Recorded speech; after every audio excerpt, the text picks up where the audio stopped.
নমস্কার বন্ধুরা, সোনামাই রান্নাঘরে আবার একটা নতুন রেসিপি নিয়ে চলে আসলাম। তেলে ভাজা পিঠে। তার জন্য আমার এখানে লাগবে চালের গুঁড়ো, ময়দা, খেজুরের গুড়, মিশ্রি, আমুল দুধ, কটা এলাচের দানা, এমনি দুধ আর একটু লবণ। এবার আমি ব্যাটারটাকে গুলিয়ে নেব, দেখতে থাকুন। এই বাটিটা আমি একটু গরম জল আগে থেকে গুলিয়ে নিয়েছি। এবার আমি দিয়ে দেবো এই আমুল দুধটা, দিয়ে গুলিয়ে নেব। এবার আমার দুধটা একটু গোলানো হয়ে গেছে। এবার আমি দিয়ে দেবো এই লবণ স্বাদ অনুসারে। এবার আমি এক এক করে সব দিয়ে দেবো।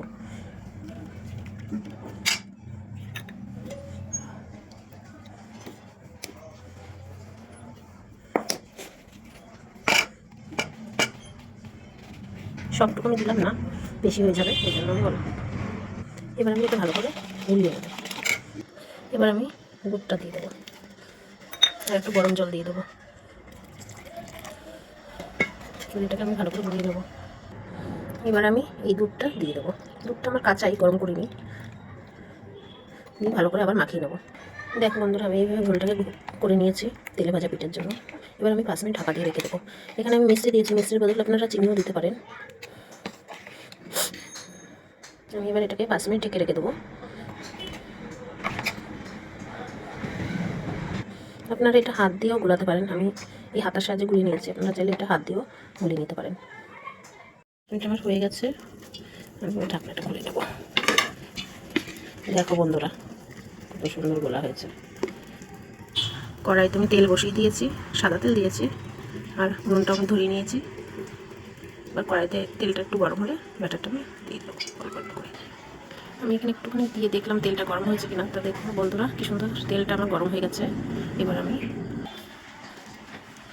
আমি ব্যাটারটা দিয়ে দেবো।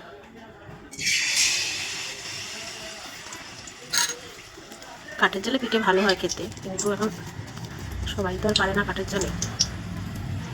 শহরের লোক তো গ্যাসেই করতে হবে তাদের, কিন্তু কাঠের জালের পিঠে সব থেকে স্বাদ হয়। দেখো বন্ধুরা, আমার পিঠেটা কীরকম ফুলে ফুলে গেছে। দেখো বন্ধুরা, আমার পিঠেটা কি সুন্দর ফুলে গেছে। পিঠেটা ভাজা হয়ে গেছে, এবার আমি উঠিয়ে নিচ্ছি।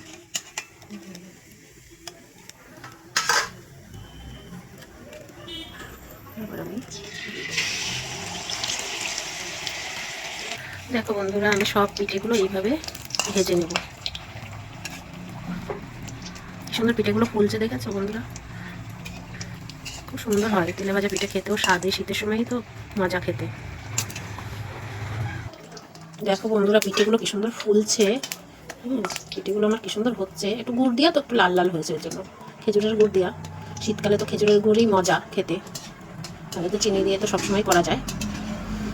দেখো বন্ধুরা, পিঠেগুলো আমার কীরকম হয়েছে, দেখলেই বুঝতে পারছো কত সুন্দর হচ্ছে। আপনারাও এরকম বাড়িতে বানিয়ে খাবেন, দেখবেন খুব টেস্ট। দেখো বন্ধুরা, সব পিঠেগুলো কীরকম ফুলছে, শুধু বানাতেই থাকি। দেখো বন্ধুরা, আর এইটুকু আছে, আর এই যে এখনো হচ্ছে, এইখানে বানিয়ে রেখেছি। আমার এই তেলে ভাজা পিঠেগুলো হয়ে গেছে। দেখো কত সুন্দর হয়েছে, জালি জালি হয়েছে, কত সুন্দর হয়েছে। একটু ভেঙে দেখাই, দেখো।